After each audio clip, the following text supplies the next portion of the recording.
കഴിഞ്ഞ കുറേ നാളായിട്ടുള്ള എൻ്റെ വർക്ക് സ്പേസാണ് ഈ കാണുന്നത്. ഇന്നത്തെ എൻ്റെ മെയിൻ പരിപാടി എന്ന് പറയുന്നത് ഈ ഒരു സ്പേസ് നീറ്റായിട്ടൊന്ന് ഓർഗനൈസ് ചെയ്യുക എന്നുള്ളതാണ്. ഞാനിപ്പോൾ ഒരു ഫുൾ ടൈം ആർട്ടിസ്റ്റ് അല്ലെങ്കിൽ ഫുൾ ടൈം ക്രിയേറ്റർ എന്നുള്ള രീതിയിൽ വർക്ക് ചെയ്യാൻ തുടങ്ങിയിട്ട് ഏകദേശം 2 വർഷത്തിന് മേലെയായി. ആദ്യമൊക്കെ ഏകദേശം ഒരു 1 ഇയറോളം എനിക്ക് കാര്യമായിട്ട് അതിൽ ഇൻകം ഒന്നും കിട്ടുന്നുണ്ടായിരുന്നില്ല. ഞാൻ ചെയ്യുന്ന വർക്കുകളൊക്കെ ഇൻസ്റ്റാഗ്രാമിൽ വീഡിയോസൊക്കെ ഇടുമായിരുന്നു. പക്ഷേ അതങ്ങനെ ഒരുപാട് ആൾക്കാരിലേക്കൊന്നും എത്തുന്നുണ്ടായിരുന്നില്ല. പിന്നെ പ്രത്യേകിച്ച് ഞാൻ യുഎയിലും കൂടി ആയതുകൊണ്ട് ഇവിടെ ഞാൻ മലയാളത്തിലാണ് വീഡിയോസൊക്കെ ചെയ്യുന്നതും. അപ്പോൾ കൂടുതലും എത്തുന്നത് മലയാളികളിലേക്കാണ്. അത് ഇന്ത്യയിലുള്ള ആൾക്കാരുടെ അടുത്തേക്കാണ് കൂടുതലും എത്തുക. എൻ്റെ വീഡിയോസ് എത്താറുണ്ടായിരുന്നത്. അപ്പോൾ എൻക്വയറീസ് വരുന്നത് കൂടുതലും ഇന്ത്യയിലുള്ള ആൾക്കാരുടെ അടുത്ത് നിന്നായതുകൊണ്ട് എനിക്ക് അങ്ങനെ കുറേ സെയിൽ മിസ്സായിക്കൊണ്ടായിരുന്നു. പിന്നെ ഗ്രാജ്വലി ഒരു 1 ഇയറിന് മേലെ എടുത്തു എനിക്ക് കുറച്ചെങ്കിലും ഓർഡേഴ്സ് കിട്ടിത്തുടങ്ങാൻ. അങ്ങനെ ഇൻകം വന്നു തുടങ്ങിയതിന് ശേഷം ഞാൻ കുറച്ച് എമൗണ്ട് അതിൽ നിന്ന് മാറ്റി വെക്കാൻ തുടങ്ങി. എനിക്ക് ഇഷ്ടമുള്ള അല്ലെങ്കിൽ വലിയൊരു ഡ്രീമായിരുന്നു എൻ്റെ ഒരു ആർട്ട് കോർണർ നല്ല ഭംഗിയായിട്ടൊന്ന് സെറ്റ് ചെയ്യണം എന്നുള്ളത്. അപ്പോൾ ഇന്ന് ഞാനിവിടെ കുറച്ച് സാധനങ്ങൾ വാങ്ങിയിട്ടുണ്ട്. എൻ്റെ ഈ ഒരു ടേബിളൊക്കെ ഒന്ന് മേക്ക് ഓവർ ചെയ്യുക, അല്ലെങ്കിൽ ആ ഒരു സ്പേസ് ഒന്ന് മേക്ക് ഓവർ ചെയ്യാൻ വേണ്ടിയിട്ട് കുറച്ച് ഐറ്റംസ്.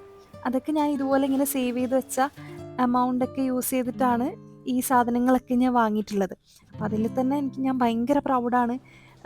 ഞാൻ ഇഷ്ടപ്പെട്ട ഒരു കാര്യം ചെയ്തിട്ട് കിട്ടിയ എമൗണ്ട് വെച്ചിട്ടാണല്ലോ ഞാൻ ഇതൊക്കെ വാങ്ങിയിട്ടുള്ളത്.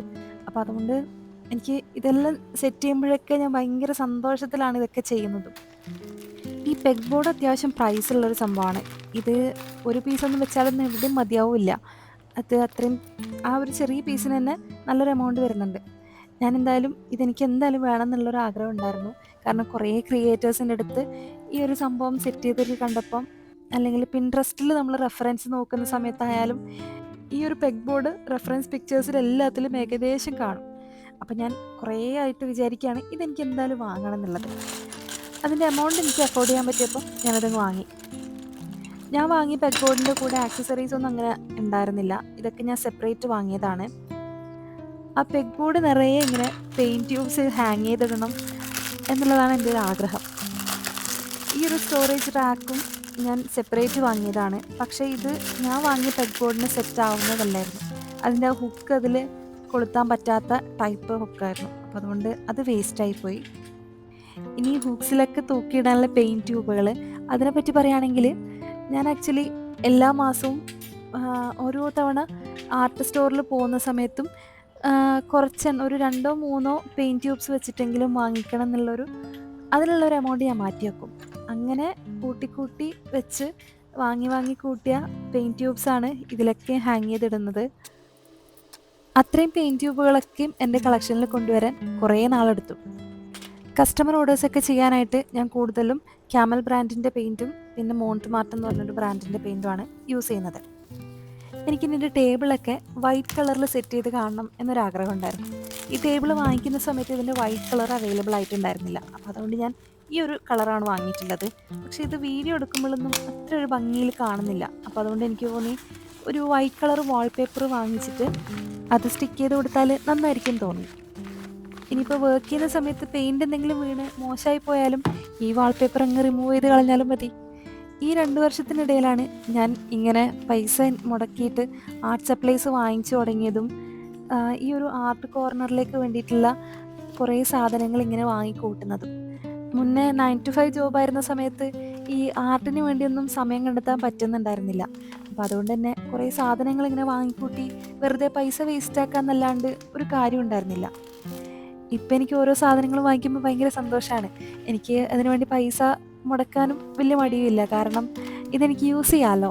എനിക്ക് എൻ്റെ പണി ഇതുതന്നെ ആയതുകൊണ്ട് എനിക്ക് വാങ്ങിയ സാധനങ്ങൾ ട്രൈ ചെയ്യാനും അതിൽ പുതിയ എക്സ്പെരിമെൻറ്റ്സ് ചെയ്യാനും ഒക്കെ പറ്റും. അപ്പോൾ നമ്മുടെ ടേബിളിൻ്റെ വാൾപേപ്പർ ഏകദേശം സ്റ്റിക്ക് ചെയ്ത് കൊടുത്തിട്ടുണ്ട്. ഇപ്പോൾ എനിക്കിത് കാണുമ്പോൾ തന്നെ കുറച്ചും കൂടി വെളിച്ചം വന്ന പോലെ തോന്നുന്നുണ്ട്. നമ്മൾ വർക്ക് ചെയ്യുന്ന സ്പേസ് കുറച്ചും കൂടി ഓർഗനൈസ്ഡ് ആയിക്കഴിഞ്ഞാൽ നമുക്ക് വർക്ക് ചെയ്യാനും കുറേ ഈസി ആയിരിക്കും. ഈ ഒരു പ്ലാന്റ് എന്ന് പറയുന്നത് നമ്മൾ സ്വീറ്റ് പൊട്ടറ്റോ വെള്ളത്തിലിട്ട് വെച്ചാൽ ഇതുപോലെ ആവട്ടോ. ഒരു 2-3 ആഴ്ച കഴിയുമ്പോൾ ആദ്യമായിട്ട് എൻ്റെ അടുത്ത് മുളച്ച് കിട്ടിയൊരു സ്വീറ്റ് പൊട്ടറ്റോ ആണ്. എനിക്കെന്തായാലും ഇത് കാണാൻ ഭയങ്കര ഇഷ്ടമായി. നമുക്ക് ടേബിളിലൊക്കെ വെച്ച് സെറ്റ് ചെയ്യാൻ നല്ല ഭംഗിയുണ്ടാവും. വലിയ പൈസ മുടക്കില്ല, മെയിൻ്റനൻസും കുറവാണ്. ഇതൊരു ടേബിൾ മാറ്റാണ്. നിങ്ങൾ കുറേ ക്രിയേറ്റേഴ്സിൻ്റെ അടുത്ത് ചിലപ്പോൾ കണ്ടിട്ടുണ്ടാവും. ഇതിൽ ഗ്രിഡ് പോലെ മാർക്ക് ചെയ്തിട്ടുണ്ട്, മെഷർമെൻറ്റ്സ് കൊടുത്തിട്ടുണ്ട്. നമുക്ക് എന്തെങ്കിലും അത്യാവശ്യം എന്തെങ്കിലും മെഷർ ചെയ്യണം എന്നൊക്കെ ഉണ്ടെങ്കിൽ ഇത് ഹെൽപ്പാവും എന്നാണ് വിചാരിക്കുന്നത്. എൻ്റെ ടേബിൾ എങ്ങനെ ഓർഗനൈസ് ചെയ്ത് കഴിഞ്ഞപ്പോഴത്തേക്കും ഇങ്ങനെയാണുള്ളത്. ഇനി ഞാൻ എൻ്റെ വർക്ക് സ്പേസിലേക്ക് ഒരു ചെയർ കൂടി ഓർഡർ ചെയ്തിട്ടുണ്ടായിരുന്നു. ഞാൻ ഇതുവരെ ഒരു നോർമലായിട്ടുള്ള ചെയറിലായിരുന്നു ഇരുന്ന് വർക്ക് ചെയ്തുകൊണ്ടിരുന്നത്. അപ്പോൾ അങ്ങനെ അതിൽ റെഗുലറായിട്ട് കുറേ നേരം ഇങ്ങനെ ഇരിക്കുന്ന സമയത്ത് എനിക്ക് ബാക്ക് പെയിനും കഴുത്ത് വേദനയൊക്കെ വരാൻ തുടങ്ങി.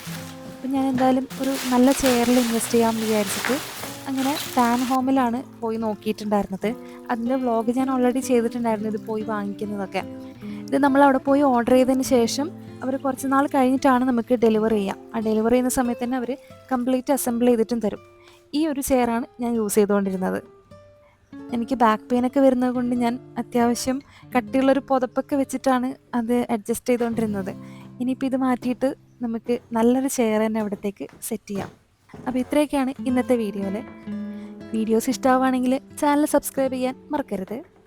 So thank you for watching. By.